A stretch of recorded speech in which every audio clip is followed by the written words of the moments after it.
Welcome to the Aaron Werner podcast on iCode Media. Today I have two friends with me, and we're going to talk about something that might not be super exciting and sexy. I think it is because it involves money. But as we're looking towards the end of the year, if you're not tax planning the end of 2025, I recommend that you start looking at that right now. But we're going to be talking about the implications from the One Big Beautiful Bill on what tax planning and our taxes will look like for the 2025 tax year. So this is not a political discussion. We're not going to talk about whether you're on the right, you're on the left, whether you don't like the One Big Beautiful Bill and what's changed in the tax code. We're just going to talk about some things that have changed and that we should all be aware of as practice owners as we start planning the end of our 2025 year and preparing for taxes. What we don't want to do is get surprised in April when we're told that we need to write a big check or we didn't do something we should have done in the 2025 calendar year. So before we dive into it, I want to welcome and give a chance to have them introduce themselves. I've got Jackson Pace and Kevin Dang from Refractional CFO. And so Jackson, you want to introduce yourself, give a little background on you and the company? You bet. Yeah, no, first, thanks for having us on here. It's always great to hop on here and share a little bit of our knowledge with the community. I do know that we're kind of in that year-end tax planning mode / there's just so much noise out there, with the One Big Beautiful Bill. So, my name, Jackson Pace, I'm a CPA, founder of Refractional CFO. And essentially what our firm's set up to do is work specifically with the optometric community. We work with a lot of eye doctors, practice owners. We do taxes, tax planning, bookkeeping, fractional CFO services, and really our goal is to just find ways to, help eye doctors be more successful. And we'd love to talk about money too. And so we're looking forward to today's conversation to really dig into some of this. Some of it's just going to be things you got to know. But some of it hopefully will help you start to, plan for year end. So. Yep. Perfect. Kevin? Yeah, thank you for having me as well, Aaron. This is Kevin Dang from Refractional CFO. So I'm leading the tax department at Refractional CFO along with my partner, Jackson Pace. We, besides, filing people tax, we try to come up with tax strategy for business owner, especially optometrists, through various phases. Either you just barely graduate from school and, working as a W-2 employee, or you own, you start your private practice, or you doing sublease, or you own multi-location and think, or you are approaching retirement and thinking about selling your practices. No, absolutely. And I appreciate what you guys do and what your colleagues do for us, because we can't do what we do if we don't have healthy businesses, and we can't be experts at everything. So, I'll be an expert at taking care of eyeballs and appreciate your expertise on the CFO, financial and tax planning side. I do want to start off with my views on taxes, and this is where it may get a little bit exciting. I don't think that my goal and my goal in working with you guys, in full disclosure, as of last year, you are my CPA and my CFO. I put you in both those roles, and I think that's important because I don't want to not pay taxes. I just want to pay the appropriate amount of taxes. In fact, I want to pay a lot of taxes because that means that my business grew and my profit grew. So I just want to pay what's appropriate. So the goal for me when it comes to taxes is not to try to hide every dollar that I can or try to, shield things away inappropriately. I want to grow a profitable business, and paying taxes comes with that. Paying taxes is part of, I believe, being a good citizen. I just want to make sure I only pay what's appropriate to pay. And that's where some of the tax planning for me comes in. So my goal is long-term goal for my business. I want to have a healthy business. I want to have a business that grows. And again, I would love to get to the point where I pay $1 million a year in taxes, because that means my business is huge. Not there yet, but we're getting there. But that's kind of the angle that I'm coming with this on, and so I wanted to just put that out front. That again, it's not about how to cheat the government, how to play games, but it's really just about doing what's appropriate and knowing the rules of the game. Yeah. And I'll add maybe one thing to that because, obviously here at Refractional CFO, Kevin is our tax manager here at the firm.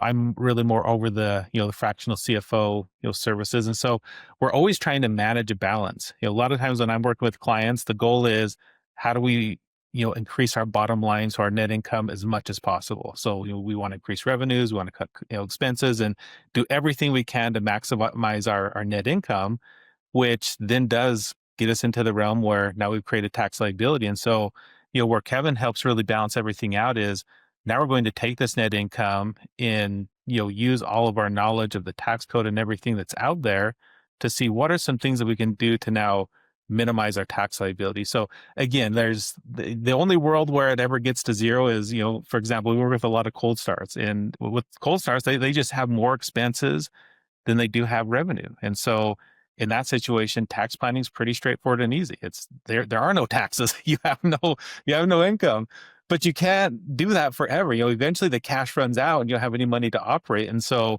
eventually we do start to become profitable. We start to have revenue coming into the practice. And so, yeah, at some point in every, either doctor or practice lifestyle, I mean, at some point we do have to have these conversations around taxes and some things that we can do to just better our situation or avoid surprises at the bare minimum.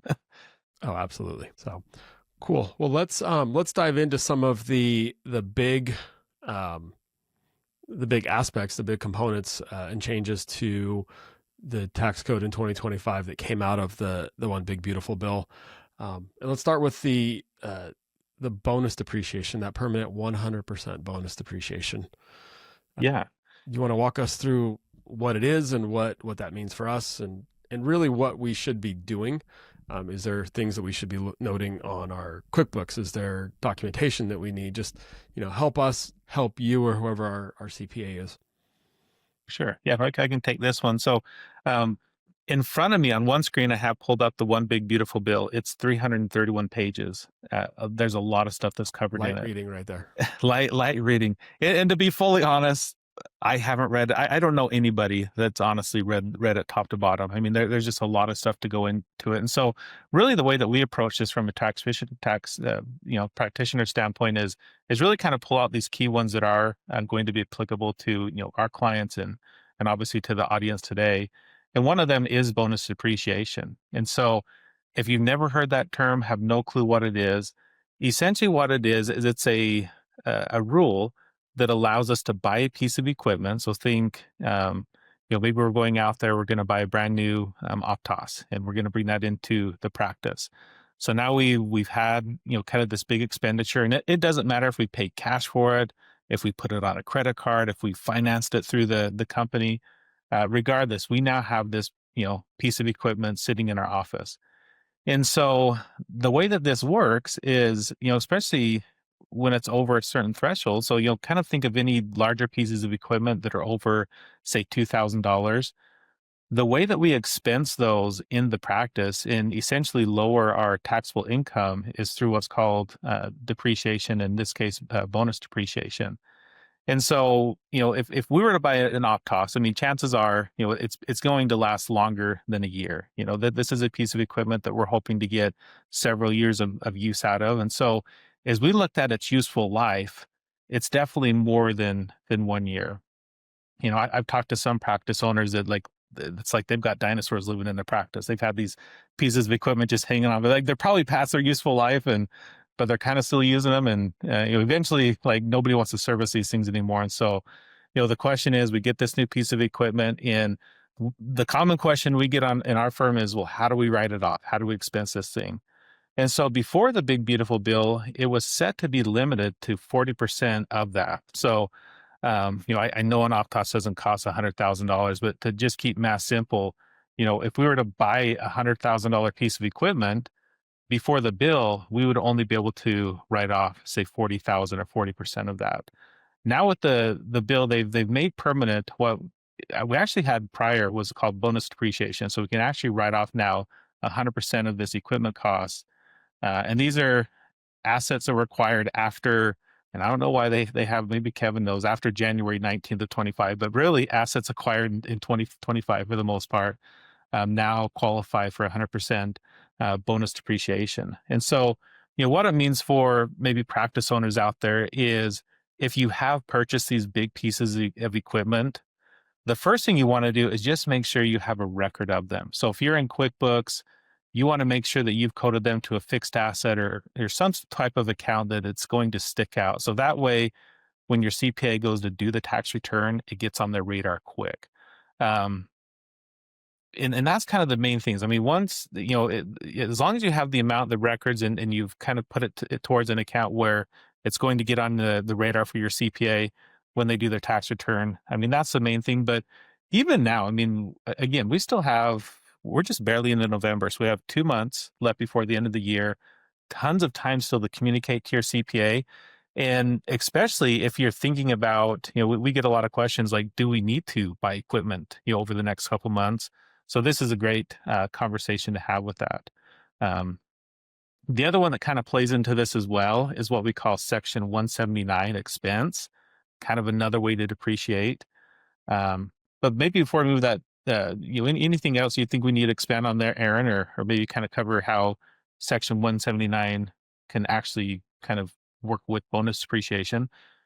Yeah, I really have two questions. One is comparing the 179 to bonus depreciation. So help us understand the two.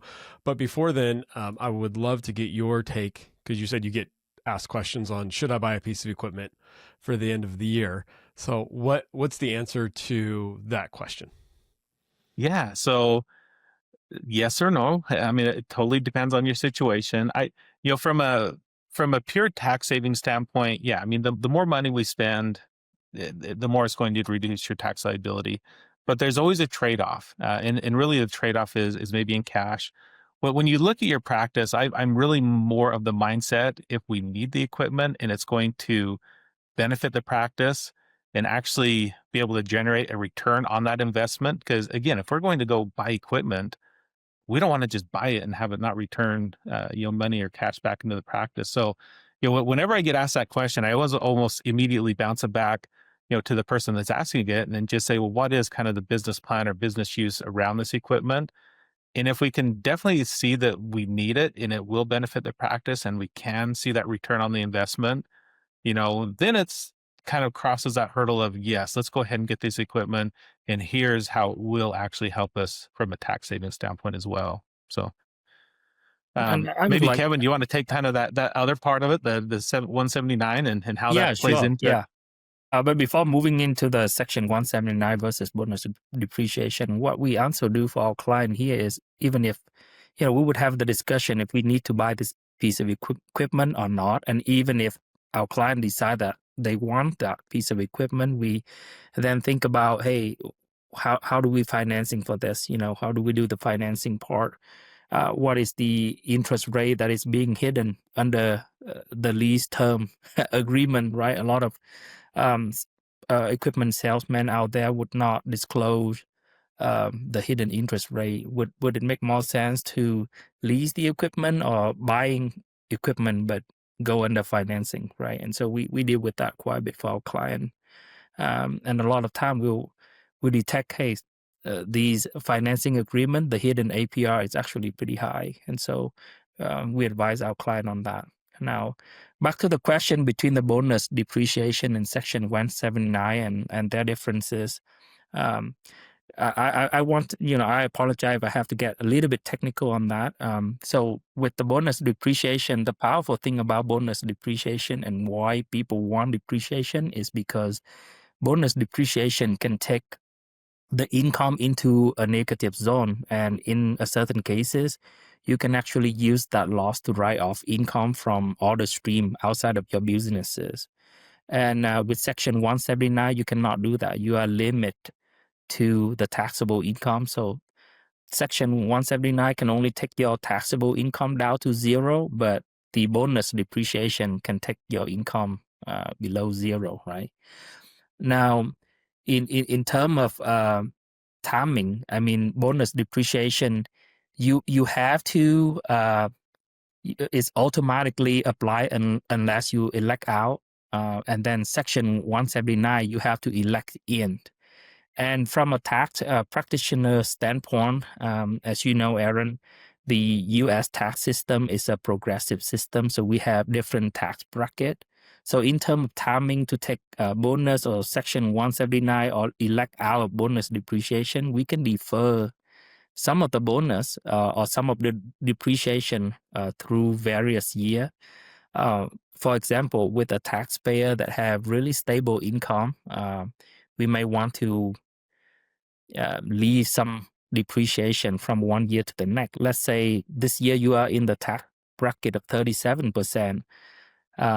And if you take way more depreciation, then you're going down to the 30% tax bracket, for example. But if you leave some of the depreciation this year and then some next year, you can get that benefit of, $1 of depreciation can save you 37 cents, right? So you kind of saving that depreciation to be utilized against the higher tax bracket. And then, timing, create those strategy in the tax planning scenes as well.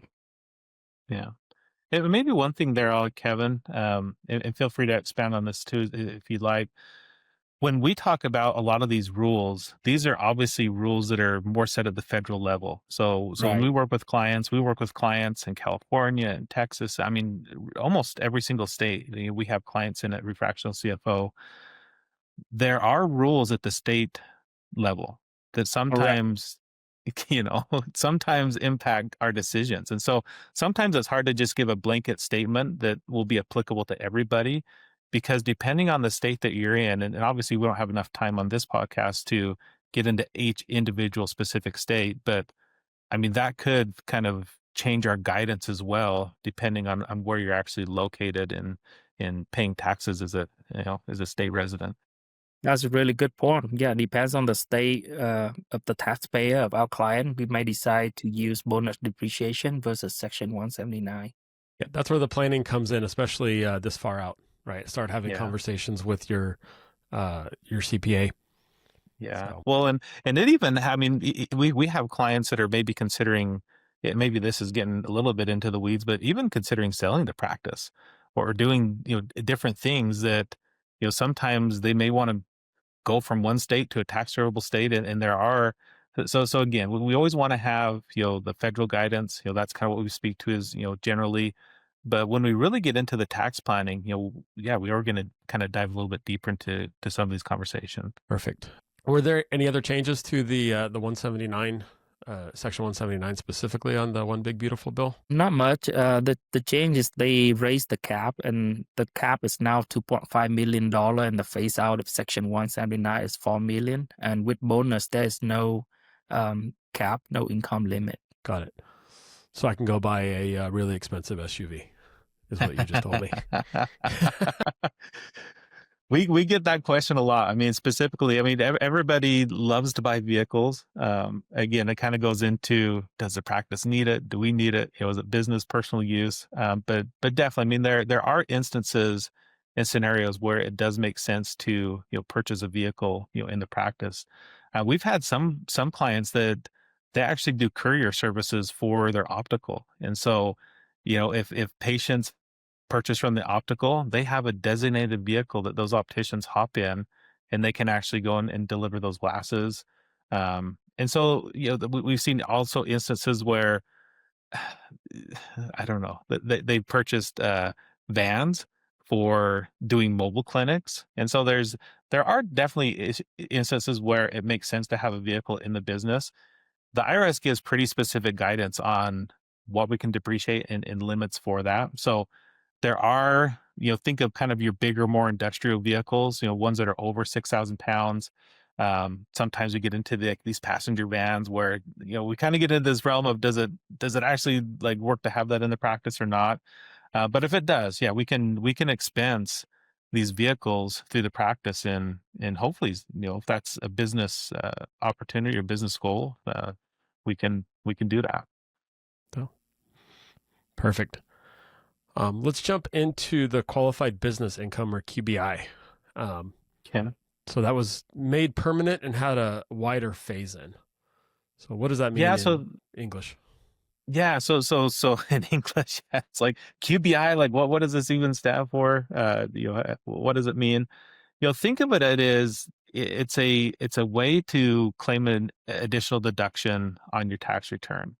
And when we talk about that deduction, it's about 20%, 20% deduction on what we call qualified pass-through income. And so we take in the most simplest terms, we're going to take the practice. So think of it as you're looking at your profit and loss, and we get down to the very bottom of the profit and loss statement, and we see net income.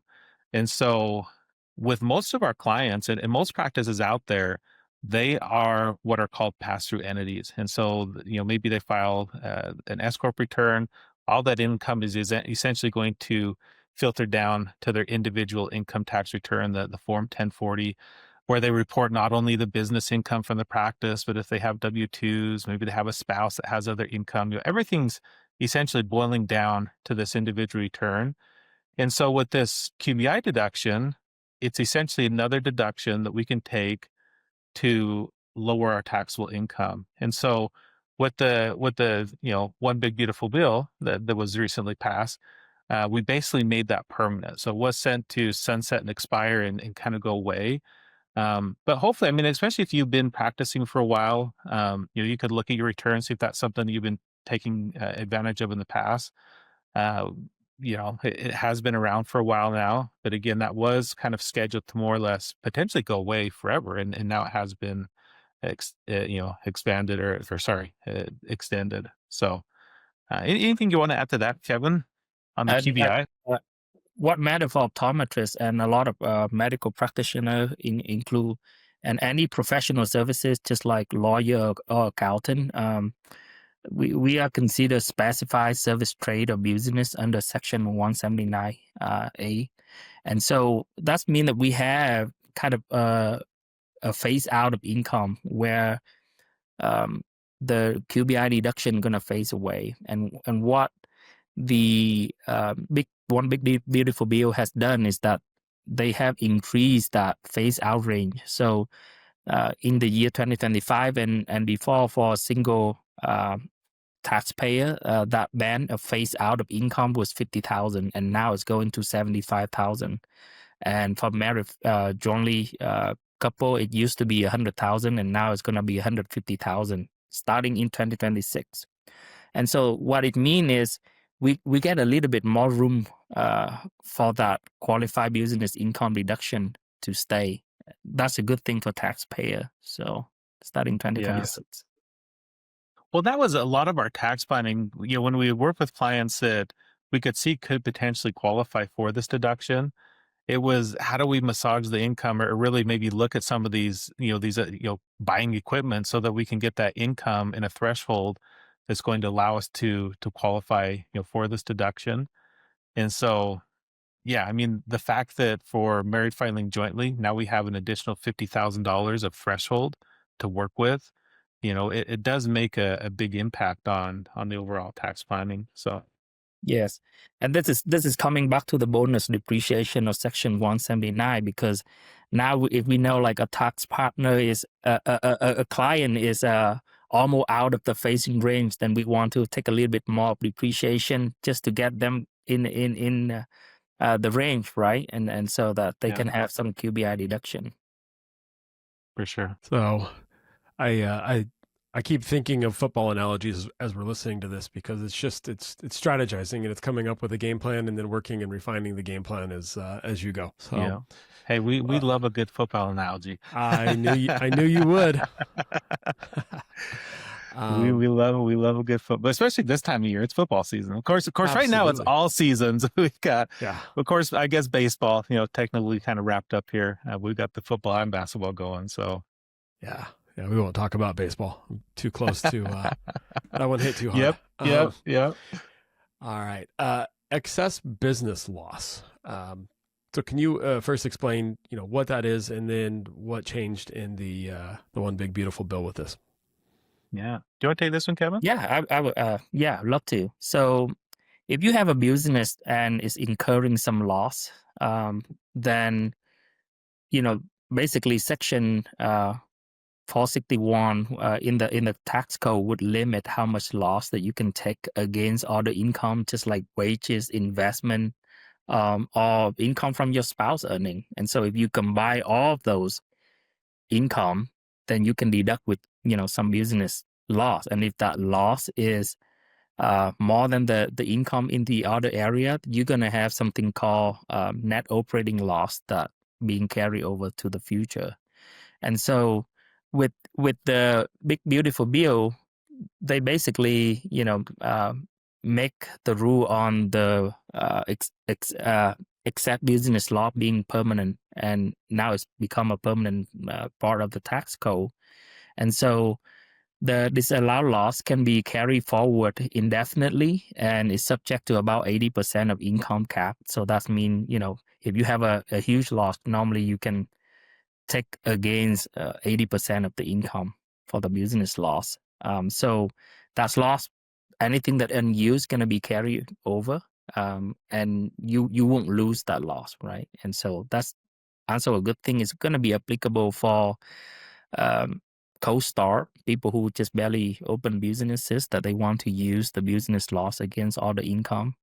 And there's a lot of opportunity for planning for co-star or people who have a bad year, or they may have like a big piece of equipment purchases that create a lot of depreciation through bonuses. Well, and maybe I'll throw this in there too on cold start, because we have seen instances where maybe one spouse is the optometrist, they're wanting to open a practice, and it always comes down to when is a good timing to open. I mean, there's a lot of factors to consider, but from a tax planning standpoint, we've had the conversation with clients and they'll say, hey, like my spouse, they're like, we know next year, like it's going to be a significant income year for them. Maybe, they're expecting a substantial bonus or whatever it is. But they know that their income is going to really spike up, in the next year.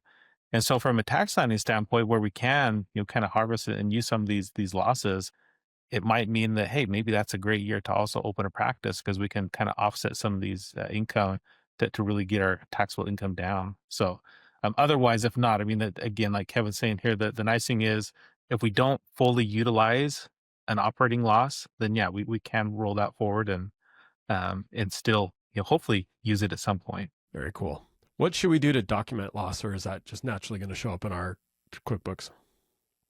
Yeah, I mean, for sure. I mean, hopefully everybody that's listening to this has either QuickBooks. I mean, we highly recommend QuickBooks because it's like the industry standard to some degree. They're just massive. If you are doing your bookkeeping and you have your income and expenses in there, I mean, that's for the most part, that's going to be, sufficient for documentation. With cold starts, in any new practice or anytime we do purchase a large piece of equipment, a lot of times we'll have, I call it receipts, but um, we want to have some of that documented so that if it ever does come under scrutiny by the IRS, or you do get an audit and they want you to substantiate any of these expenses that you've taken to cause that loss, then yeah, I mean, it's always nice to have some of this backup that we can rely on. Yeah. And coming back to the tax concept here, most of the business here in the US, they are pass-through entity. And so the loss incurred at the business may or may not be passed through to the personal level. And a lot of time, that net operating loss or unused loss being carried over will be carried over at the personal level. And so work with the CPA definitely to make sure that those laws are being carried over correctly and utilized correctly. Yeah. Yeah. Cool. Moving from losses to 1099 reforms. So Yeah. 1099ers. So this is hopefully everybody knows what a 1099 is. If there's one thing that maybe people are picking up on this podcast, hopefully their ears just perked up when they heard 1099, because that's a pretty common one. You see a lot of discussion around them. Maybe just kind of a brief overview. So 1099s are what a business will issue to somebody, and think like maybe a fill-in doctor, independent contractor, maybe in your practice, the roof has a leak, you're going to hire somebody independent to come in and fix that. So historically, these independent type contractors that come into the practice and do work for us, there was a $600 threshold. So if you paid them more than $600, then you have to issue them a 1099, and typically we do this in January. So in January, we look back on the prior year and we determine everybody, that should have qualified, and we actually issue them a 1099. So kind of think like a W-2. It's, W-2 you get for payroll, 1099 you get for services. And the threshold for this has always been $600. And I will just note, so the threshold will remain $600 through the end of 2025. So through the end of this tax year, nothing's going to change. But starting next year in 2026, that threshold goes from $600 all the way up to $2,000. And so I think the main thing that we're trying to accomplish this, or hopefully the government's trying to accomplish, is just fewer reporting requirements, less paperwork. A lot of times that $600 threshold, especially in today's economy, I mean, it just seems like the prices on everything has just went up. I mean, that's probably like a couple days for a fill-in doc, So if you have somebody come in that's working maybe a day or two, we're already at that threshold. Now it's going to increase. And so if we do starting in 2026, and again, you really won't come into play until 2027, January 2027, when we're now reporting for 2026, that new threshold will be increased. So hopefully that's a win. I feel like that's a win across the board for everybody, because they're just like a pain. The one more thing we got to do as a business owner, practice owner in January, on top of the 1,000 other things that we're trying to do. So is issue those 1099s. Yeah. Why do they make us issue? Why do they make us issue those? Why the headache of doing that? Yeah. So, similar to a W-2. So the IRS, the government, big brother in a way, they want to know what's going on. And so if somebody comes into your business and does, provide services, then it's just a way to, I guess, keep them in check. So that way, when they go to file their tax return, the government's going to be expecting them to report, whatever that income was on their actual tax return. And so, what happens is, and maybe somebody out there has received a 1099 and they're wondering like, man, do I even need to report this thing on my tax return? The answer is yes, because what happens is when we report those 1099s, the business owner actually reports to the IRS the filings, and they send a copy to the individual that performed the services as well. And so if you don't report that income on your tax return, then you're going to automatically get, typically what's called a matching notice from the IRS that says, this business said that they paid you, you didn't include that on your tax return. So now we want to scrutinize this a little bit and just understand how come you didn't report that income. So, some things with 1099s, and this is what I recommend with a lot of practices, is if somebody needs to give you one, just have them give it in the EIN of the practice. Like, don't try and if you as a doctor are receiving these under your social security number and you have an entity set up, don't do that. Like, just make sure you're receiving them in the EIN of the practice. I mean, that can help eliminate some of these matching notices. But yeah, I mean, does that kind of help answer that question, Aaron, as far as the why behind Yep. all this? Yep. Cool. Awesome. And so what should we be doing now to make sure that we're squared away with all the 1099 Yeah, stuff? no, this is a good one. So whenever you have somebody come in your practice, when in doubt, there are specific requirements for who we need to send the 1099 to and who we don't. So the IRS has a standard form called the W-9. With our clients, we can actually administer these electronically. If you're just trying to manage this yourself, what I always recommend is print off a stack of these, maybe 10 of them at the beginning of the year. And whenever you have somebody come in your practice, before you actually give them payment for their services, just have them fill out this W-9. That's going to give you their name, their address, their social security number or tax ID number, and all the information that you'll need to eventually issue that 1099 will come off of that form W-9.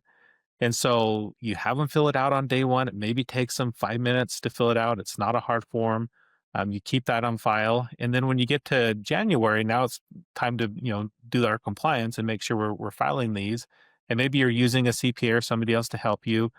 You just hand over that W-9 and you kind of figure out what amount you paid, and just makes the filing process a lot smoother, versus sometimes we get into January and we're trying to figure out, well, who did we pay in, maybe February the prior year, and what did we pay them? And I mean, if you do some of this stuff throughout the year, it'll just hopefully save you some headaches, again, come the beginning of the new year. Yep. And I found that it's really easy to take that form and just upload it into their profile on QuickBooks. That way it's just right there. When I get the paper, scan it in, or if they've, completed electronically and sent it to me, that way it's always right there. And then my CPA can go look for it without having to ask to me to try to find it, right? It's a nice place to keep all those files. For sure. And I will say, I mean, not that we're getting sponsored. I mean, I wish we were getting sponsored by QuickBooks, but I always hear in all the discussion boards, you always hear people really complaining like, I got to pay like $40 a month for QuickBooks. And, how come it's so expensive? One, as far as the software, I mean, it's not expensive. So just get over it. But two, if you just keep track of things throughout the year in there, I mean, it'll have everything organized for you. Like you're saying, Aaron, like you can literally put this in there and then it's set it and forget it. Like we don't have to worry about that anymore. It's in there. It's good. In a lot of CPAs, we're not one of those, but a lot of them charge by the hour. And so sometimes when a CPA is doing your tax return, if they've got to spend an hour, 2 hours trying to like figure all this out for you, they're going to send you a bill for that time, and so it's the more that you can do now to just prepare for that, the more it's going to save you in the long run. So that's well said, right? Get over it, pay the bill. And I found that even individual invoices. So when we're going to go on a slight tangent, but just from a documentation standpoint, individual invoices, I have my virtual assistant from team take those emails. When she creates the bill, she uploads the invoice into it. That way I can always go back and look. It's just such a pain to try to search through emails or Lord help us if we still have, the thick paper files that we've got to flip through. That way, if there's ever a question on any invoice, on any payment, whatnot, it's all documented, it's all recorded, and it's right there at your fingertips, whether I'm at my desktop, at my home, at my work computer, if I'm on my phone or my iPad and I need to pull something up real quick. It's just nice to have everything together, and it makes it super easy to just drop and click and drop, right? It's not a crazy data management system. So I agree with you. Yeah. Well, and I guess the reason I say it too is we still get a lot of doctors that come to us and they're tracking everything on a spreadsheet. And we love a good spreadsheet. I know a lot of people out there love a good spreadsheet. And if that's how you understand things is on a spreadsheet, like that's just fine. But at the same time, like you still have to have some type of accounting system.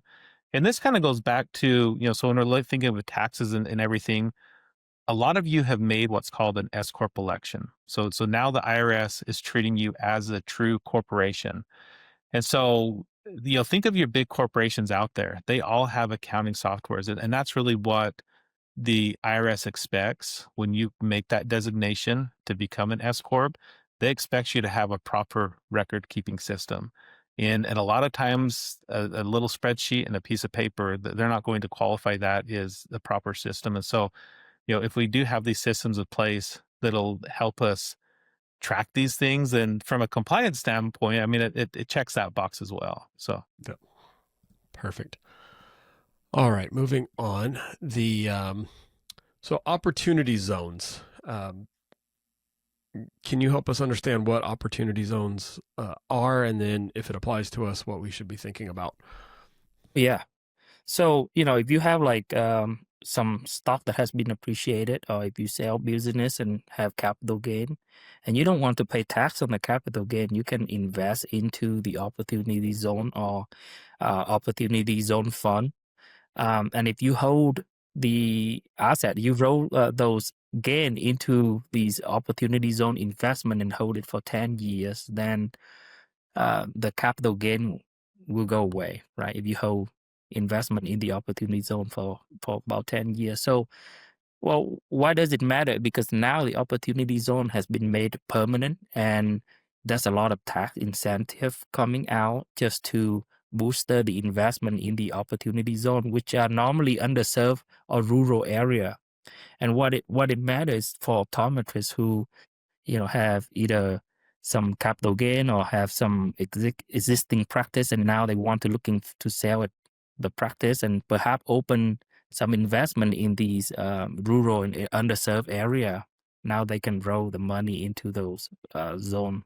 Okay, and so what it means for optometrists is, okay, if you have some capital gain, does it make sense to, let's say, invest in some rural area in a practice building that may be qualified for opportunity zone in rural area? Or it could be that, hey, I'm now reaching retirement, I want to sell my practice, it's going to be a big payday, I have been working for so many decades for that, and I don't want those capital gain to go to the government. I'm willing to hold these investment for 10 years or so. I'll roll those money into opportunity zone. Yeah. Makes sense. So yeah, kind of it can be obviously a long-term planning strategy, but definitely a lot of these come into play. So opportunity zones, obviously, taxpayers, like, we're just not going to deal with these year in and year out. But if you're listening to this podcast and you know that, like Kevin's saying, you're coming into a substantial tax event, so selling a practice like that can really create a substantial tax event that's really probably just going to happen maybe once a lifetime, maybe a couple lifetimes, maybe a couple times in a lifetime if you start it over again and then do it twice. But whenever that happens, I mean, just hopefully, not saying we want you to remember everything about an opportunity zone, but just kind of remember that word. And if you're in the situation where you're thinking, man, we're going through one of these this year, maybe we're going through in 2025 or 2026, we want to take this as an opportunity for you to really go and start the conversation with your CPA or your professional that's helping you with this, to just see if there's opportunities out there. Because, worst case scenario, they come back and say, no, this really doesn't fit your situation. But if it does, it may be something that maybe they hadn't thought of. And so you're going to bring this to them and hopefully just, start that conversation. I don't just recommend Peak Pro to my patients. I use it daily, and so does my whole family. Honestly, it's one of those rare products my wife and daughters all love. So much so they actually fight over who stole the tea tree cleanser, the peptide cream, or even the hyaluronic acid. I had no idea this would be the case when I introduced them to the Peak Pro products. But I've learned they're a great company to work with, and their lineup covers everything from daily eyelid hygiene to deep hydration. I highly recommend checking them out. We've got a special affiliate link in the show notes, and use code WARNER for 25% off.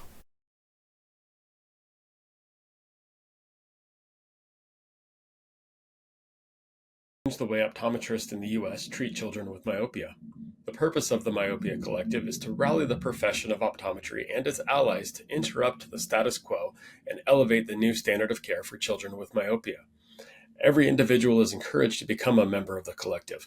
By joining, you commit to taking action to help slow the progression of myopia in children. You'll receive updates and information about the collective and its work in the fight against myopia, gain access to educational opportunities and resources offered by the collective, and hear from change agents, the ambassador optometrists selected to serve as advocates for community and policy change that facilitates the mission of the collective. Scan the QR code or click on the link in the show notes to join the collective today. In the past, our focus revolved around prescribing MacuHealth or MacuHealth Plus to patients at risk of macular degeneration, while also recommending it to collegiate and professional athletes for enhanced contrast sensitivity in sports performance. However, this year's introduction of the Life Meter has been a game changer. The Life Meter revealed a concerning truth. Many of my patients have alarmingly low skin carotenoid levels, indicating potential deficiencies in essential body tissues like the retina and brain. Supported by over 30 peer-reviewed publications, Life Meter's accuracy, consistency, and effectiveness has been demonstrated across 2,000 subjects with diverse backgrounds. With this newfound insight, I can now have meaningful conversations about carotenoid levels with all of my patients, even those who may seem outwardly healthy. To learn more about this empowering technology, feel free to contact your MacuHealth representative or click on the link in the show notes. Together, let's optimize patient care and elevate their well-being. Yep. So file it away for the for when we do need it. The next one I've been looking at and hesitant to or trepidatious on bringing up, but it's the ERC compliance reality. So 4 or 5 years ago, it was all we could do to document and apply for the ERC credit, the employee retention credit that was put out during COVID. And now it looks like there's going to be some eyeballs on those claims that were paid out. So help us understand what this compliance reality is, and then more importantly, what we should do if we did submit and receive ERC dollars. Yeah. So ERC, just in case, probably that's a familiar term. It's called the Employer Retention Credit. Was really, part of COVID. It was a way for businesses to go back in the way that you actually claim the credit is you go back, you amend your payroll forms. And when you amend that, it essentially looked like you overpaid in payroll taxes. And so you would actually get some of that refunded back to you. And we get these checks. What it did is it really created kind of this waterfall effect or domino effect that now that we had amended those payroll reforms, now we need to also amend the tax returns. And depending on the tax returns involved, I mean, it just, again, this domino effect where there's a lot of moving pieces involved in kind of the compliance piece of making sure that we've done all the the proper amendments and filings for these credits. And so what the IRS is basically saying is they're saying we have a 6-year window. So from the time that you filed the return to the time where they could potentially come to you and ask questions about it, there's going to be a window of time where they can do that. And so I feel like the big thing that you need to take away from just the ERC compliance reality is just know that, like, at any point they could come knock on your door and say, hey, we just want to check on how you filed this or how did you document things. And so what I recommended with every practice is if you took that credit, I mean, don't be scared. I mean, it's definitely a credit that was out there. We could take it. It was legit. I mean, there was nothing wrong with taking the credit. But when you took that credit, there was a mountain of paperwork you probably had to go through. You probably had to look at payroll reports and all these other things. And so as you look at how you've kind of organized those documents, I always recommend like just keeping one folder, whether it's a physical folder, you print these things out, or more of a virtual folder on your computer. But anything and everything related to that ERC credit, you want to just make sure everything's in there in one nice, neat place to go and find. So that way, if we get, 5-6 years down the road, and now all of a sudden somebody's knocking on your door, it's going to be a lot easier to find it because it's, everything's in one folder versus, at that point have to just search and try and find all these things. So. And I would like to add into that, a lot of time we see business owners switch payroll platform, right? They move on to a new payroll platform and they apply for the ERC credit under the old platform, and they think that they would have a hard time to going back and finding all of these payroll form that was filed that they use as an underlining source document to apply for the credit. So my recommendation is trying to going back, search in the email inbox of the time that you work with the firm who apply for the credit for you, and finding and saving every single source document that you have provided so that they can arrive at that credit. Right. So a lot of, again, just document management. We've kind of hit on that a couple of times today, and I'm seeing it as a recurring theme. So just making sure that we're organized document management and trying to bring all of those documents in as few places and as organized as possible. I know I suffer from this, where it makes sense to me, but when I go back 6 months later, it doesn't quite make sense as much as it did 6 months ago. So, all right, let's jump to the SALT cap, and it's temporarily higher. So what is this? What does it mean, and what should I look at doing? Yeah, do you want to take this one, Kevin? I know we discussed kind of a few. SALT cap, SALT is standing for state and local taxes, and so that will be including the income tax that you are paying to the state, real estate taxes, combining, and that will be a deduction on the itemized schedule for the federal taxes.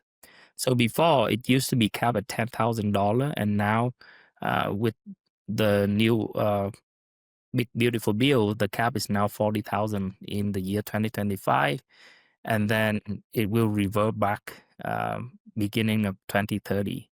And so it matter for people who living in area with higher state and local taxes, for people who live in California, New York, or a lot of our tax. So it would really unfortunate for them that the cap was $10,000 before, and that was a very, very low threshold. And now, if we see the cap has been rising up to 40,000, that will benefit for people with higher income that pay a lot of state income tax, or people who live in kind of bigger houses that have a lot of real estate taxes. Right now, they can deduct up to $40,000 in the year 2025. So another thing that we seen is, to overcome the $10,000 threshold of state and local taxes, a lot of state have implemented the pass-through entity election. That means business owner can pay state income tax at the business level, for the portion of the business income at the business level for the state. And that is still applicable, but the SALT cap has been lifted up, and for some taxpayer, the pass-through entity election may not be as relevant, but for some taxpayer, that pass-through entity election still is relevant, right? For people who can't meet the itemized threshold, the pass-through entity is still quite relevant. And for people who have higher income, that the SALT cap is phasing out for taxpayer making more than $500,000. They now have both the pass-through entity election and the SALT cap being lived up. So that is a really good thing for taxpayer. Yep. As a California resident, I like this one. It works well in California. It does. It does work well in California. So it's so again, documentation is important, and just making sure that you're sharing everything you need to with your CPA. And a slight tangent, I had a conversation with my kids, because they're now, some of them are adults and paying, and they kind of like Jackson, to your point earlier about not wanting to pay the $40 a month for QuickBooks. I told them, like, hey, let's you need to sit down and do your taxes. And they said, well, I've got a free software I can use. I don't want to pay to do it. And my guess is, what I told them is, there's a point where free is probably going to get you what you need, but it quickly becomes costing you more than free if you don't have somebody who knows what they're doing, really analyzing, because I don't know exactly how to set things up and put them in. It's not my area of expertise, and my kids are the same way. So being able to take advantage of deductions like this and other deductions we've talked about, I think it's important. Just make sure you get a really good CPA that understands our business and what we do, and the nuances of running a medical and eye care practice. Well, and one thing with that too, because obviously we've introduced AI and ChatGPT and all these tools, into the equation. It was interesting because it is, obviously just like anybody else, as Kevin and I were preparing for this, it's like, well, let's see what ChatGPT thinks on some of these things. It was amazing. And obviously it is new legislation, but I mean, it was pretty clear that some of the guidance that it was giving on this bill was absolutely wrong. And so, again, we just always have to take that into consideration, that I think, again, like these AI and everything, it really helps start the conversation on a lot of these things. But at least right now, I wouldn't say take it at face value and, say that 100% of everything that's going to reply back to is 100% truth. Yep. No, completely agree. Chat's great, but it's very much infancy right now. And, so just be smart. There's nothing worse than running afoul of the IRS. And if you're in California, the Franchise Tax Board, right? And so, let's look what we got. What do we have next? Oh, overtime deductions. So, new deduction for qualified overtime premiums. What is this? This one got a lot of press, and the one we actually didn't include with this, it kind of goes along with it, is the no tax on tips. You saw a lot of campaigning around, where we're not going to tax tips, same thing with overtime. If you're, a lot of workers have to put in substantial overtime, and the thought of not have to pay taxes on that overtime, I mean, it sounds like a sounds like something I'd be interested in. And so, with You these get things, tips. again, yeah, well, it's yeah, we'll even talk about tips because this is where, from a practitioner standpoint, we're, you know, there are some complexities because even though they address these and we know it's coming, we don't really have like final guidance. We haven't seen the modified W-2s. We haven't seen a lot of these things that'll actually kind of instruct us on how this is actually going to carry out and be administered from a payroll company. And so even on the tips, we'll speak in generalities, but there are a lot of industries that are specifically excluded from these. There's a lot of industries that are included. So just know these are a thing that's out there. It may or may not be 100% applicable to you, but specifically with the overtime deduction, what it's set up to do is when you work overtime, when you get your W-2 at the end of the, so come January, we get our W-2. It shows us everything that we made in wages during that prior year. The goal is that there's going to be a box on there that shows how much of that amount was from overtime pay. And what has changed is on your tax return, they'll allow it's definitely not like 100%. You're not going to pay taxes on that amount, but up to $12,500 for somebody that's single or $25,000 for somebody that's married filing jointly. These are kind of the amounts that we'll be able to use as a deduction on the return to then lower, kind of our overall tax situation. So again, it's hard to really tell you how that's going to work, but again, documentation, save your pay stubs just in case it's not on the W-2. You will have to prove that, especially to whoever's filing your tax return. They'll need that information. So just know this is a thing that could impact. I know as we look at payroll for practices, that there are a lot of people out there working overtime, so it could be applicable to your employees. As far as the owner, if you own the practice, sometimes owners kind of get excluded from a lot of these things. But maybe if you have a spouse that's a employee, maybe we can include those. So I think in all, it's going to be hopefully a good deduction that'll be brand new. We've never seen this before, so hopefully it ends up being a good thing. Yep. Then obviously make sure as an owner when you're paying out that your employees' pay stubs show the overtime pays and whatnot on there. Correct. Very cool. I don't think we see a whole lot of tips in optometry, but is there anything different we should be aware of when it comes to that? Yeah, so tips, same thing. And this is where I'd have to dig to see if tips, I know for CPAs were excluded. So I was thinking I was just going to go back and say, hey, every time you pay my bill, just make sure we'll do it for $1 and you can just tip the 100% of everything else. Obviously the government's huge. I mean, they're going to try and close as many of these loopholes as possible. And so the way that they're doing that is they are specifically excluding some industries from this. But yeah, we don't really have that final guidance on what it's going to look like. But the same thing, tips, those will be reported on the W-2. When you do your tax return, you'll kind of plug that amount in for tips, and then that'll be a kind of a deduction that you can take on your tax return that we've never had before. We've never been able to deduct that. So, yep.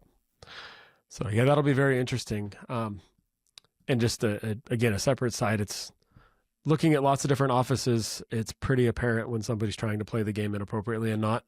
So, just there's a couple entities you don't want to run afoul of, and I would put the IRS at close to the top of that list of just, be careful what you're playing with. Yeah, no, you do want to business ethically. Yes. Yes. So here's another fun one: the car interest loan deduction for U.S. assembled new vehicles. Say that 5 times fast. And there. What is this? Why did they do it? Yeah, and I mean, like, this is a new and interesting deduction, and you can see like the government really push for the incentive for the car industry right here. We can see the work of the lobbyists right in the car industry, and now you can take the deduction up to $10,000 a year on the interest to purchase a new vehicle. Only new vehicle, unfortunately, and those vehicles need to be assembled in the U.S. From the year 2025 to 2028, and so when you buy the car, making sure, if you buy a car this year or in the next couple of years, making sure that you give your CPA the amount of interest that you pay on that car loan payment. And I And would it make is interesting, like as we look at the tax code, I mean, we really are being forced to act in a specific way. I mean, if you've ever been to DC, it's amazing the lobbying power back there. It's real. I mean, it happens. And so a lot of times when you see things come out of these bills, it is a result of lobbying, but it really is just the IRS or maybe the government's way of enticing certain behavior. And so again, the rules are what they are. We just want to know what they are so we can use it to our advantage. Yep. I think it would be important too, then, to make sure when you're buying the car to make sure that it does qualify for that. And just double checking with the vendor or the vendor when they're selling you the car that it was assembled in the U.S. Yeah. and having those right Which the car documentations. smells in 100% of the time goes, oh, it definitely qualifies. So Yeah. Show me the documentations. show me the documentation. Yeah, back it up. Yep. So, okay. Child tax care credit. We're phasing out of this one in my household, but I think it's very important for families, right? And especially practice owners. So what do we need to know about the child tax care credit? Yeah. So the child tax credit, this is one that's been around for a while. That the amounts on this one have fluctuated from time to time. Last year, I say, historically, this has been about $2,000 per child. The main thing, not a huge change on this one, but they have bumped it up to $2,200 per child. And again, this is a credit that you can take on your tax return, reduces your tax liability. There are, a lot of times people think, maybe my kids don't qualify. Depending on if they're a student or depending on what they're doing, maybe they're not technically in the house, but maybe they're kind of temporarily away, going to school or getting an education. So, we always want to just double check, make sure whoever's doing your tax return, make sure that they're aware of all of your dependents. Because even though they might be out of the house, you're probably still footing the bill on a lot of things. So it's always worth checking, but just the big thing here is that it is increasing. So always nice to see that go up. Nice. And just a question, because I have adult children, and one of them is on his own. He doesn't qualify under me anymore, but the other one still lives at home. Although last year when she was filing her taxes, was very upset she didn't get to file head of household and claim everything. So we had to have a discussion around how it's she's not yet at that point in her life, and that's okay, because enjoy being 19. But is there something that we need to, for parents with adult children, that we should have conversations with them to make sure that they're checking the appropriate boxes when they do their taxes? Yeah. Do you want to go on this, Kevin, as far as maybe specific guidance on who gets to claim who? And Yeah, lots of time we ask our client and say, hey, if you have an adult children, what is the income of the adult children? Do they have scholarship, or do they have to pay tuition, and who paying for their cost of living? And so we'll take a look and see what is the tax benefit of them filing on them own and versus the tax benefit of them becoming a dependent of our client. And so depends on, we take a look into that and see what is the filing status that going to make the most sense for them. And if you have an adult children, working with your CPA and making sure that they receive the tax document for the adult children, and take a look and see the filing status that's going to make sense for them. Perfect. Yeah. Again, just conversations and with your kids and CPAs and whatnot. So now let's go from kids to the other end of the spectrum, seniors, because there is a new senior deduction. So walk us through what this is. Yeah. So with the CNL deduction, that is $6,000 per individual, and it's only applicable for the year 2025 to the year 2028. That is on top of the standard deduction. So now senior can receive, the standard deduction and then adding up that $6,000 per individual. So for a couple, it's about $12,000. That is, helping out the senior within the next few years, I guess, until it run out in 2028. Yep, that's a $12,000 is nothing to shy away from. So I would think just making sure that all of your just the documentation's appropriate, that Social Security has the right birth dates and everything else. While it should be accurate, it's nice to double check and fix the problem on the front end and try to challenge it on the back end. Yeah, and I'll add one thing, just because know that there's a lot of eye doctors out there that are still practicing well into their mid late 60s, and so what happens is sometimes we'll start getting these, and not saying this is related, but we'll start getting these Social Security benefits, which is kind of that check that we get every month from the government from paying in all those years. What does come to a surprise sometimes with a lot of people is those benefits are taxable, and a lot of times there is no federal withholding being taken out of those benefits. So as you get paid that Social Security check throughout the year, it's kind of like getting a paycheck without any withholdings on that paycheck. And so sometimes it does come to a surprise when you do the tax return, and it's like, wait a minute, why am I paying so much in taxes? I thought that these Social Security, Medicare, like all these benefits weren't going to be included. And in some cases, kind of is on a sliding scale. So in some cases, they're not 100% included. But this extra $6,000 deduction, I think it will be a big help to that, to hopefully help manage some of those additional taxes that maybe these people weren't expected. Yep. So absolutely. And this is where I really like, not just for this type of stuff, but throughout the whole year. I'm a big fan of profit first. So taking any income I get and putting a fixed percentage of it away in an account that is labeled on my at the bank tax. That way, when I do get a tax bill, I can go and just tap directly into that, pull the money out, and I know what money I have to play with, and I know what money that is already earmarked and set aside physically for the government, because that was never mine to begin with. All right. So jumping into the mortgage items, so that the private mortgage insurance now becomes deductible again. Is that correct? That's right. Yeah. Do you want to take this one, Kevin, or you want me to? Yeah, I can take this over. Over the last few years, you have seen the price of home have increased quite a little bit throughout different states in the U.S.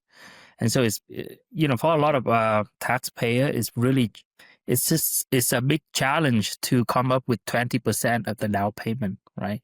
If home price is so expensive. So lots of practitioners out there, or optometrists, they may use first-time home buying, or they cannot come up with 20% down payment, and instead of 20%, maybe it's 10%, and they have to pay private mortgage insurance if they don't have 20% of down payment, right? And so the deduction for private mortgage insurance is now available again starting 2026, and that would help home buyer quite a bit. And this is a good news for taxpayer that I think is really important in the current market in the real estate. Hopefully, house price gonna be under control again. But for now, if you can come up with 20% down payment, this deduction will alleviate some of the pain. Absolutely. So anytime we can alleviate some of that pain, we like that. We feel like we put our clients in pain sometimes, and it's always nice to say, hey, well, we can alleviate some of that now. So yeah. Well, and I appreciate this, because I think a lot of where pain comes from is just not knowing what happens. I use this phrase all the time in working with practice owners, that if you know the rules of the game, you can play the game. If you don't know the rules of the game plays you, because the rules don't change. It's just our awareness of them. It doesn't mean we have to agree with the rules, but when we know the rules, we can adjust. I'm not a fan of the new kickoff that's happened in football, but those are the rules. And so we can adjust accordingly to make sure that ultimately we win the game. And when these changes happen, as they are, like we're discussing today, just being aware of them helps us to be prepared. And that means that we're less surprised, and hopefully it's less painful. So let's shift over to, because most of the audience is who is listening to this, are practice owners. So employer paid tuition and education assistance. So before we jump into what it is, let's just talk, or what the changes are, let's talk about, what it is, what qualifies, and then what we do if we offer this as a benefit in our office. Yeah. So we've got a lot of questions on this one, over the last, several months. So, as soon as this was announced, the media picked it up. I mean, it's been out there for a while. So essentially what it is it's a additional benefit that you can offer to your employees, especially if you own a practice, if you have employees. And again, a lot of times, if we're structured through an S corp, the owner is actual, and they're an employee as well.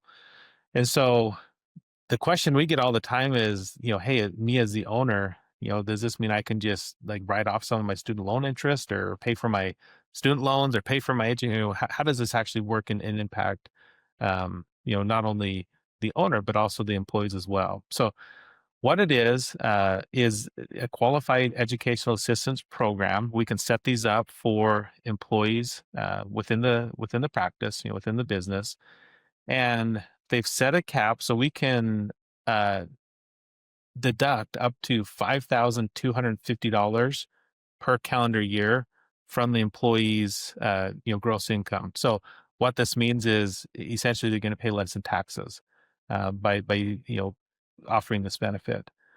The thing that we have to take into consideration, and this is where the IRS has come in and really tried to close one of these loopholes, is say you're the owner of the practice and maybe you have 2 or 3 other employees.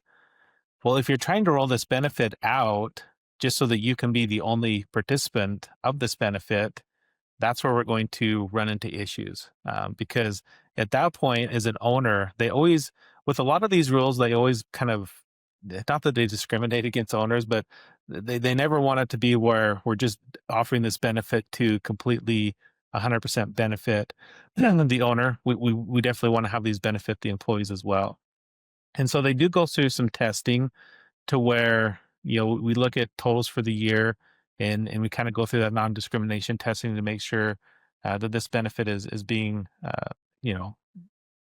administered appropriately. But if it is, then yeah, we can definitely offer it as a benefit, maybe help you be more attractive to potential candidates that are looking for employment. So if you're trying to hire people and having a difficult time, whatever we can do to maybe elevate the practice from a standpoint that will become more attractive to the talent that's out there. It's something that now we can offer that we've never been able to offer as a benefit before. So perfect. Can I use this to pay back my student loans as the practice owner? Pay back your student, yeah. So if, I guess as an employee, of the practice, you could, but again, that's where you have to run it through the discrimination test. And if you're the only one that's getting the benefit from this, then the short answer is probably no. But if there are other employees participating in it as well, and we can meet that threshold, then yes, it could potentially be a benefit to you. Very cool. And curious, would this be and we didn't prepare for this question. So if I have an employee that is going to go through some courses to prepare them for their ABO certification, let's say, and does it make a difference if I just pay for that through the business as we do now, or if I have them pay for it and use this as a reimbursement? Yeah. They're both deductions. Should I be rethinking how I spend my dollars, or how I set up professional development for my teams through this? Yeah, no, absolutely. So just like any benefit, so the way that it benefits, it's going to benefit the practice and the employee, maybe in different ways. So the way that these benefits will benefit the practice is they become a qualified expense that then reduces our taxable income. And so whether in the case of a ABO certification, or maybe some of these other certifications are out there, if you just buy that course or put them through that certification, the business will get the expense for that. So in either scenario, like the business is gonna kind of walk away a winner in this scenario, because you paid for some things, we were able to write it off in the practice, the employee got the benefit. But from a tax standpoint, the employee that received that benefit, it's not really going to better their tax position. They're still going to get a W-2, whatever they made that year. they're going to have to count that as taxable income on their return. With benefits, and this is kind of the same. So if we offer, retirement benefits, health benefits, you'll kind of group this into maybe the category of those types of benefits. That what happens is we can pay that out. It's going to benefit the employee. We now have to, there are some administrative headaches because we do have to document this as a plan and make sure we're covering all our bases there. But then what we can see is now this benefit that the employee received is actually going to reduce their, kind of their gross income that they're receiving on their W-2, which will then reduce their taxable, kind of wages that they actually report on their individual income tax return. So yeah, it kind of comes down to, if we want to go through the headache as a practice owner to really be in compliance with this benefits, it can be a win-win for the employee, and the practice, purely from a tax standpoint. Taxes aside, I'm a huge fan of education, so I feel like that's always a win-win regardless. I mean, the better we can train our workforce and the better we can, level up their skills, it's always a win-win. This is just kind of layering on that tax benefit component on how it can be, maybe further enhanced as a potential win-win. That makes sense. Would travel be considered part of this? So if my employees wanted to go to Vision Expo, which is now in Orlando, or the Vision Source Exchange, and so they say, "Hey, I want to go. I want to pay." Would travel and hotel be part of an educational benefit, or is it more just the registration for the courses and any material that they would need for the courses? Yeah, so the travel will still be, a qualified expense on the business side, but as far as for, participating in the, kind of the qualified educational assistance program, I don't believe we'd include travel in there. It's mostly tuition, books, fees. So So this is like, if I'm more like I'm intended, like I'm going to enroll them in a college course for something, whether it's in person or online, to yeah, better understand economics or whatever, help them get towards their degree. correct. Yeah. So not necessarily more like a seminar conference type education, more of a formal, uh, academic setting. Got it. So does that have to apply directly to me? So let's say I've got an employee and I want to give this benefit. I have employees who are going to school to get their engineering degree, and they work for me full time, and they go to night classes. If the education doesn't apply to the business, would this benefit still apply to them? Yeah, no, that's a good question. Off the top of my head, I don't believe it does. I don't believe we have to say that this education is directly tied to their current employment or, their current skills. It's purely just, as long as it's swing tied back to a qualified education expense, then we could include that. They just always take all the fun expenses out of it. It's like the travel, the buying the fun things. That's, they're gonna, not allow those, but there are things that are, obviously usually the bulk of the cost anyway, the actual tuition and fees, and that's really where they're wanting the bulk of this to go to. Yeah, well, that makes sense. It's a bummer that I don't see the Dave and Buster's team and party here, where we can go have a competition on skee ball, but these do make sense. Yeah. So a couple other things that have popped up, and questions that I'll have for you on the benefits. So I'm assuming on the education, right, and all benefits for employees, right, they need to be written out, part of the office manual, and then tracking them probably through payroll.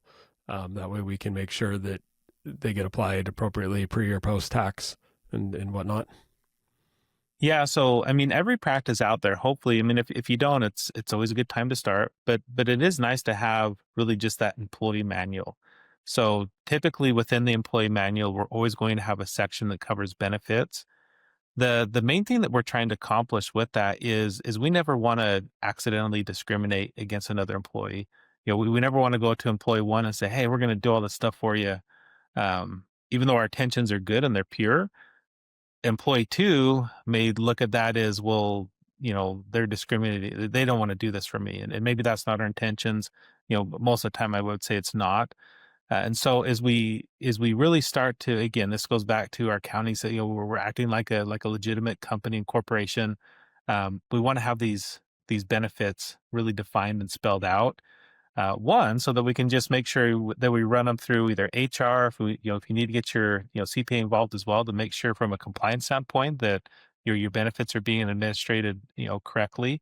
It helps us accomplish that. But if anything, hey, if we're going to offer this benefit, we want our employees to be aware of it and know that part of working at the practice entitles them to these awesome benefits, and here's how they can actually participate in them. So, yeah, that makes sense. Let's jump into the Trump accounts that we've heard a little bit of talking about. The one big beautiful bill put out, and it's my only political comment on this whole discussion is no matter who's putting something out, the naming of it seems to get tied to an individual, and I think the naming sometimes can elicit an emotional response, whether it's Trump accounts or Obamacare or whatever the case is, right? Yeah, So looking beyond the name, help us understand the tax advance savings account for kids. Yeah. So, definitely this concept is new for the Trump account. But if a child is being born between the year 2025 and the year 2028, they will automatically get $1,000 of federal seed deposit into the Trump account. And then after that, parents or family member can contribute up to $5,000 per year per child. And the growth side of the tax account is going to be tax deferred, and with qualified withdrawal, it's going to be tax free. And so we have seen these concepts pretty similar with the 529, right, or the Coverdell or the ESI account. But the Trump account can allow not only family, parents or family member to put that money into the Trump account, it allows the employer to contribute as well. So this is going to be a new benefit opportunity for businesses to contribute into the Trump account for their employees' children. And the business can put in up to $2,500. And that contribution will be deducted for business expenses. And it will also be tax-free for the employee if it has been structured right in the business benefit plan. And it's pretty powerful because the distribution for the Trump account, beside the education, it can be for purposes outside of education, right? It can be disability. It can be house buying for these children when they grow up. So with the 529 plan, the qualified distribution mostly related to education expenses. With the Trump plan, the withdrawal can have many other qualified purposes that are outside of the education. So, yeah, I think it's I love the intent on this one, especially just to start future planning off correctly. It's been in the news frequently. There's lots of non-plannings that have happening, and even very successful smart doctors have neglected to plan for the future. I benefited greatly when my parents and grandparents started a Sing funding account for me when I was first born, and that helped pay for all of my undergrad. So I kudos to this. I also like the contribution for the parents, family members, and employers to help. I've unsuccessfully tried to lobby my extended family into not buying toys for kids and grandkids and putting money in here, but that's not fun at Christmas time. Watching a kid, unwrap an envelope saying I put $500 into your account. Spider-Man toy is much more exciting, but I do for sure. I do like that. As an employer, if I am contributing to this, what documentation should I note, and is that something that's a benefit to the specific employee, even if I'm paying their kid? Is that a deduction to the business? How would I handle that? This, the contribution to your employees' kids account would be tax deductible for your businesses. And I think this will be just like any other benefit that you will set a benefit policy in the employee guide. And just like Jackson say, if you're opening up this benefit out, then all the employee has to be able to participate in this, right? And so you can't just discriminate one employee versus the other. Mm-hmm. Yeah. So they just have to have kids that were born That's between right. 20. They self-discriminate, or self-select into it is probably better said. So I would just receive from a logistical standpoint, they would let me know what the account is, and then I would cut a check straight from the business to that account, and then note it on their payroll or on their pay stub that this benefit, they received this benefit. Yes. Yeah. Yeah, because it would be, because again, it would be, to the employee, it'd be a tax-free benefit, tax deductible expense for the business. There is going to be some homework, and a lot of this, again, it's new. We're still trying to figure out like how is this actually going to be administrated from a kind of operations standpoint, because if we do offer that $2,500 deposit to their account, it does go towards that $5,000 annual limit, and so I think some of this the employee is going to just have to be in the know, like this is how much has been funded into my account, and eventually it's going to be capped. The other one I'll say about this one is, as we talked about a lot of these, I think generally, most of these have either been extended in 2025 or they go into effect in 2026. Some of these technically couldn't go into law until a year after the actual legislation was signed into law.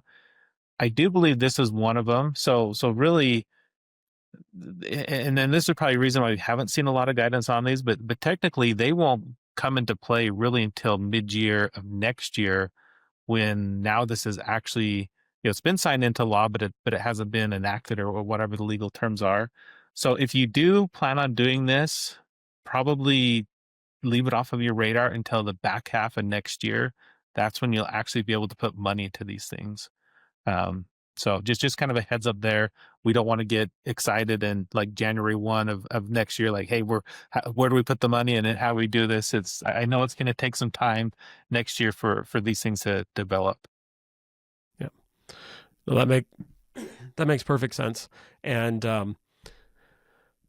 so I know this has been a longer one of the podcasts. We're hitting about an hour and a half, but I think these are all very important things to hit on. My intention on having both Jackson and Kevin on, and I appreciate you guys giving the time, is not to be comprehensive, but just to drive awareness and empower practice owners and all of the listeners to just have some ideas on what to ask your CPA, what conversations you should be having.